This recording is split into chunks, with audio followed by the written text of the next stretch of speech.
The Hilltop section of Columbus on the west side is about to get a new business. After nearly 2 years, a developer finally has a demolition permit and plans to tear down several abandoned buildings on West Broad Street.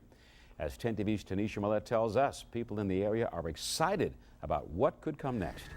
When Lee Alderson's eyes aren't fixed on the client in his chair, he has a clear view of several vacant buildings in the 2300 block of West Broad Street.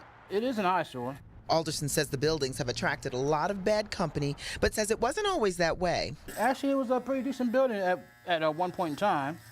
Then, along with everything else, along with the drug trade and the prostitution that the West Side has actually begun to have, it just went down.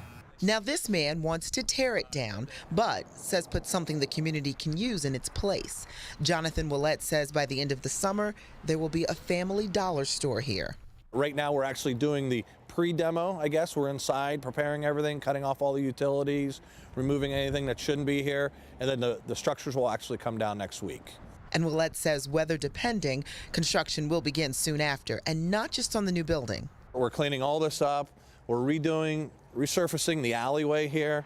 Willett says several buildings on the west side were considered, but says Family Dollar thought this area would benefit from new business. And people who live or work here say this neighborhood could use it.